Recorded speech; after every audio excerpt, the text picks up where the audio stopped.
because we're talking today about the fact that we need to move it, but that movement is on purpose. Movement must be intentional. So I want to explain to us today how we have to move intentionally with God. Are you guys ready? Understand that I'm choosing my words very carefully. We need to learn how to move intentionally with God. Because movement without God, there's nothing intentional about it. You understand?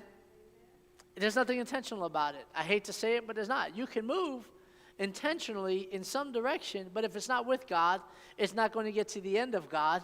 It would be just like the tightrope walker saying, I'm not going to go this way. Let me just...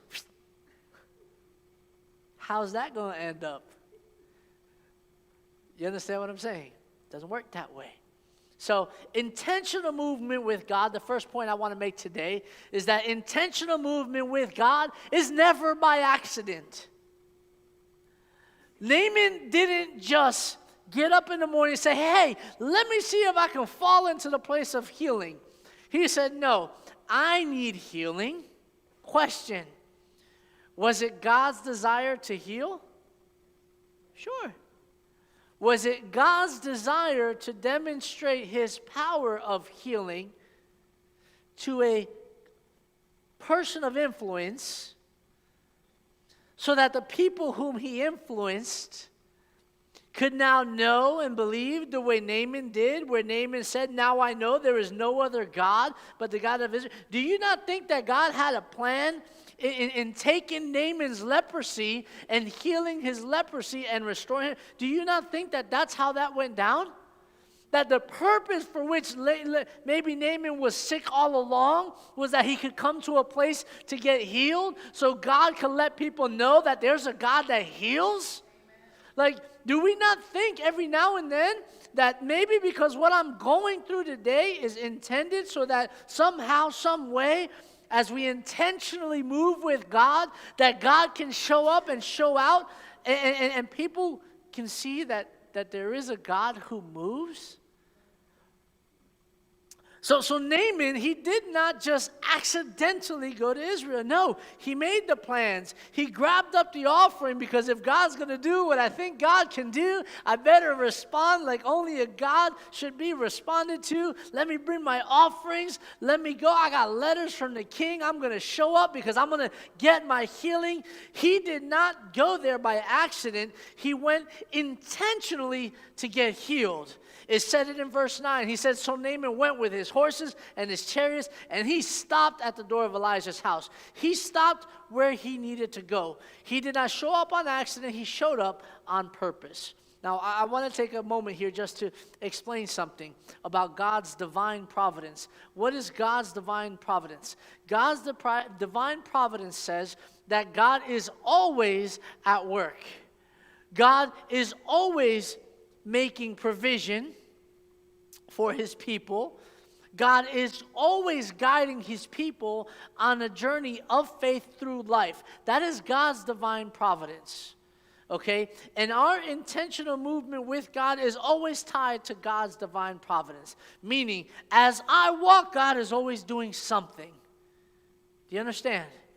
And the quicker I can align my walk with what God is doing, the quicker I get to the end goal. Are you hearing me? No matter what you're doing, I'm going to break this down a little bit further, but our intentional movement is always tied to God's divine providence.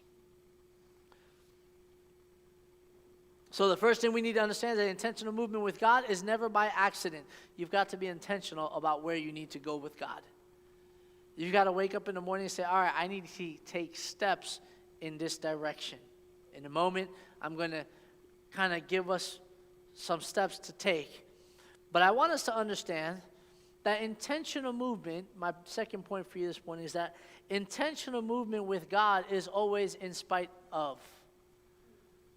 Let me say that because some of us would love to move with God, but we've got every excuse in the book. Yes or no? Some of us would love to do what God is asking us to do, we've got so much to do before we can get to that. Are you guys hearing me? Some of us would love to be what we're supposed to be in the season we are in, but how many guys, I'm sorry, y'all. How many of you guys got some really big butts?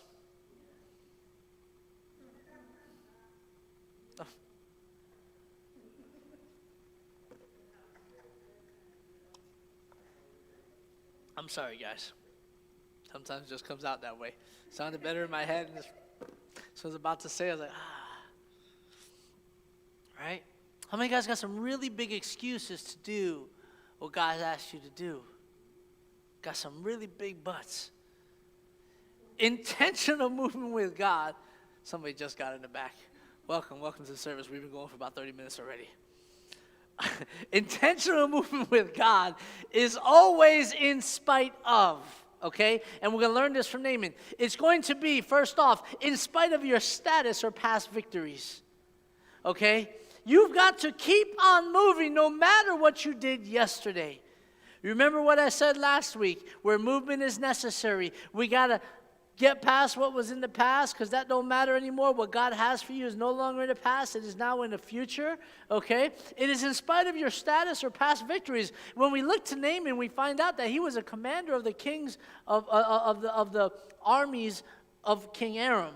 Okay, he was the commander, and he got to be the commander. If you read the story in verse 1 where we started, he got to be the commander because he had victories. He had won some battles, and it says that he won some battles, and he brought victory to the King Aram through the Lord, meaning that the victories that he did were on behalf of God.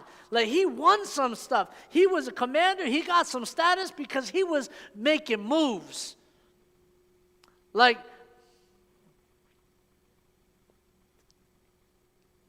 he was doing some things.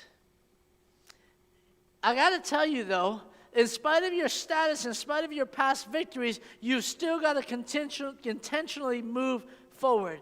Your title, look, guys, Naaman did not just get healed because he was an important person. He did not get healed because he had a title or because he had a degree. Work for the title. Work for the degree. Work for the status, because it brings you to a place of influence. But the place of influence does not give you your divine goal. Your intentional movement will get you there. Are you hearing me? Like, okay, I can be a lawyer, but if I'm not a lawyer who is intentionally moving on behalf of God, then what am I really advocating for? Are you hearing what I'm saying? Like you can be a doctor, but if you are a doctor who is not only healing in the natural, but healing in the supernatural, are you hearing what I'm saying? Like, we've got to intentionally move where God has us. Our status or our past victories, don't just give them to us. We've got to understand that intentional movement is in spite of our pride. Or what we think. I kind of mentioned that already. In Proverbs 16:18, it says that pride goes before destruction. Right? Naaman was a proud man. Why? Probably because he had done some stuff. Okay? And he said it, and we said it here. I thought for sure that this guy would come out and do something for me. How many of you guys have ever got stuck in a place because I thought for sure by now that this would have been resolved? I thought for sure by now that my kids would finally listen to me. I thought for sure by now that my husband, my wife, would finally do what they're supposed to. You understand what I'm saying? Like, I thought by now for sure this person would have changed their ways. That really is, guys, a spirit of pride, which is also a spirit of entitlement. Are you hearing me? I'm not saying we are not entitled to blessings by the hand of God. We are. But they are tied to our intentional movement in God's direction.